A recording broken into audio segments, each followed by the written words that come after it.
Are you ready to take your business to the next level and make the money you want so that you can create the impact you desire? Then you're in the right place. It's possible to run a successful business built around your life. Get ready for a little bit of tough love and a whole lot of strategy to grow your business without sacrificing your sanity. If you're ready to get out of your own way and step into the role of CEO, then let's go.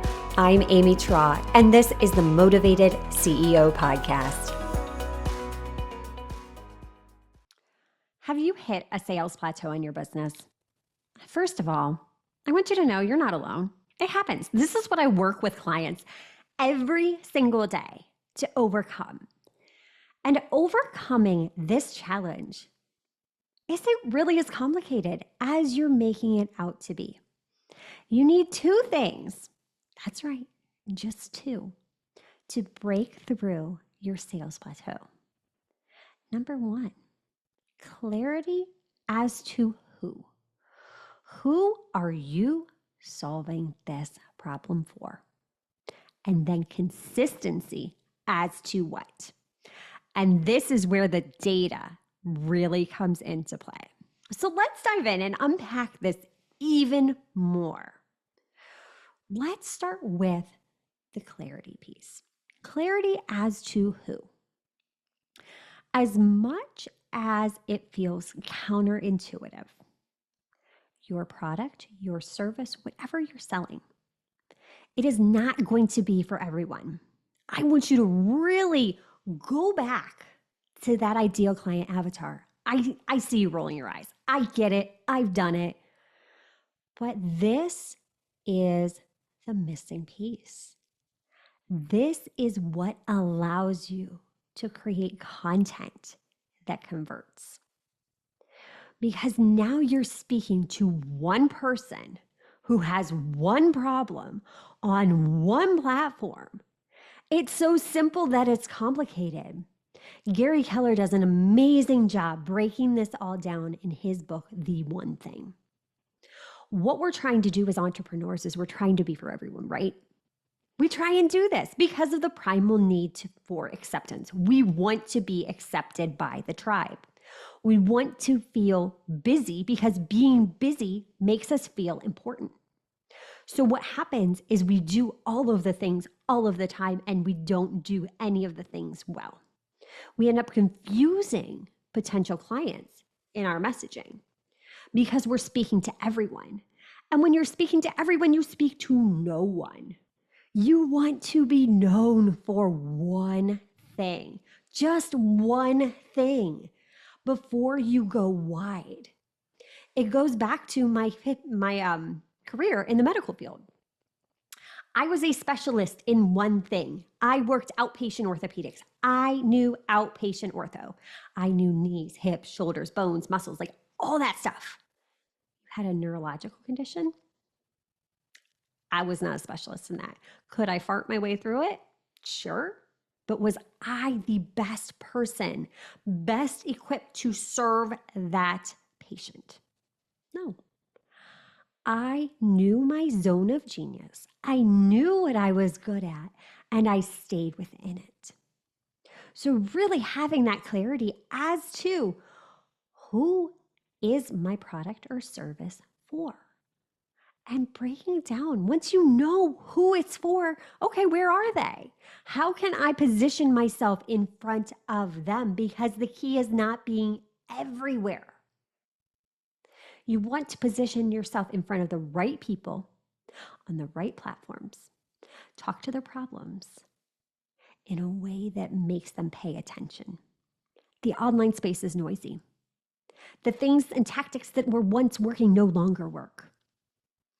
In order to stand out, you have to be different. You have to be loud. You have to catch their attention. And no, this does not mean going online and doing 50,000 posts every single day, doing dancing reels, all the trends, all the filters. No, stop. That's exhausting. That makes you blend in. I want you to start by just being you. By starting to leverage social media as a tool in your business to connect with people again, to collaborate, to form those relationships. Using long form platforms like podcasts to really show your credibility, how much you actually know. Because anyone can go online and throw up a post on social media saying, "Oh my gosh, look at me. I did a, launch with this much money." Okay, that's fine in D&D, but we're getting sick and tired of that, right? You don't have to actually have any proof behind that launch. And the thing I always get curious on is, okay, well, what was your actual profit margin? What was your overhead? Like, tell me how much you actually made once you take out all of the expenses associated with that. Now we're talking. And we forget that. And we forget that. And because we forget that, we get in our heads and we don't put ourselves out there. We're afraid to show up. We're afraid to be seen. We're afraid to be heard because we're afraid of feeling judged. We're afraid of feeling rejected. And I say this because I've been there. I've been there, but having that self-awareness is the key to stepping into your true purpose, your true potential, to making that impact you want to make on the world. So take the time to really unpack clarity as to who. And then once you've done step one, consistency. Consistency as to what? This is where you need, this is a non-negotiable. This isn't a, you should do this. No, you need to do this. Start tracking your numbers. And it doesn't have to be complicated. Data drives decisions. Data tells a story. And I get it. Your plate's full. You don't want to take the time to look at the data because, again, you might feel like, oh gosh, I'm not worthy enough. I'm not good enough. I'm not where I thought I would be. But what that data does is it allows you to make those little minor adjustments instead of burning the bridges and starting from scratch every single time. So start looking and trending the data over time. I'll give you a real life example. I was very disappointed last month when I looked at my data and I saw that my email list didn't grow. It actually shrunk a little bit. And at first, I was really in my head about this. And as entrepreneurs, the personal development piece is huge. So I've been able to become aware, oh, wait. I'm getting in my head, but I know this isn't telling me the whole story. A few months ago, I started tracking my total audience. And I encourage you to do this too. I heard it on a podcast a few months back, and it's really fascinating to track this piece of data. What we're doing is we are calculating our total reach. So all of your followers on social media, whatever platforms you're on, if you have a podcast, calculate in the number of downloads you received this month. If you have an email list, calculate the number of subscribers that you have on that email list. Anywhere you're putting yourself out there, what I want you to do is add up and get a number. And then next month, do the same thing. That is your total audience. And what I want you to do is figure out the percentage.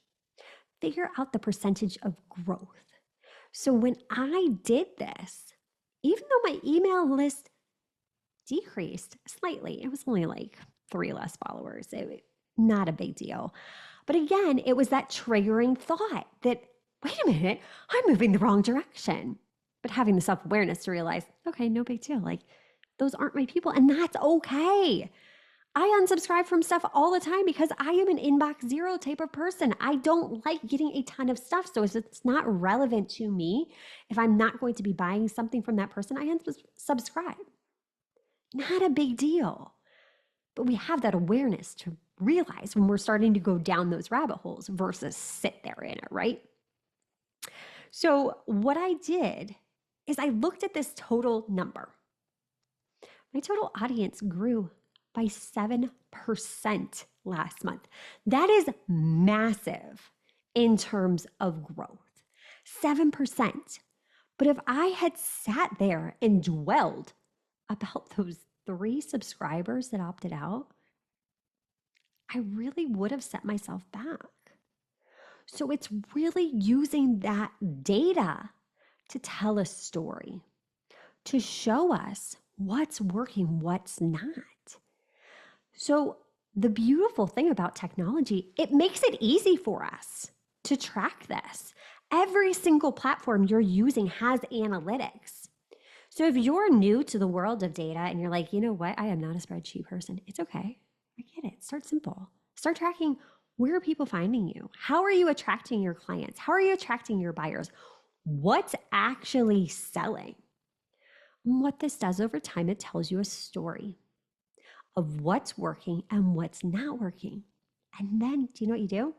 You double down on what's working and not focus as much on what's not. A lot of times we're so invested in something emotionally because we put so much time, so much energy. Let's take a group program, for example. I created this thing. It is my passion. Yet you sold 2 of them. And you look at it and you go, you know what? Most of my revenue is coming in working with clients one-on-one. In the online space, we're scrolling, we're consuming, we're seeing other people doing certain things. So we're like, okay, well, that must be the shortcut. So then what do we end up doing? We end up doing what everybody else is doing versus what was actually working for us. And this is something a lot of times I am posed with this question and people hate hearing my answer. They're always asking, what's the best system out there? What is the best CRM for your business? And I go, well, it's the one that works best for you. And people always scoff at that answer. They're always like, oh, that's a terrible answer. But no, all of these systems are tools in our business, and they should be there to support us, to help make our business run smoother. They're meant to support us rather than cause us to waste more time. Your systems should work for you, not be more work for you. Systems are there to support. So the best system is the system that works best for you. Business in general is nothing more than an experiment. It's test, guess, revise, right? We go back to the whole hypothesis thing that when we were kids in science class. It's all about testing. It's all about looking at the data, at the analytics, and getting curious as to, you know what, this worked awesome. How can I do more of it? Or this was terrible. How do I make sure I don't replicate those results? Getting curious. And when you do these 2 things, when you marry together the clarity and the consistency, that's the key. That is the key right there. That's what makes it rinse and repeat so that you can repeat over and over and over what's working and let go of what's not by making those small adjustments along the way. Try this and let me know how it works. Drop into my DMs anytime over on Instagram at Amy Traugh. I would love to hear your biggest takeaway. And until next time, cheers to making the money you want so you can create the impact you desire. Are you loving what you're hearing? Do us a favor and hit that subscribe button so you don't miss an episode.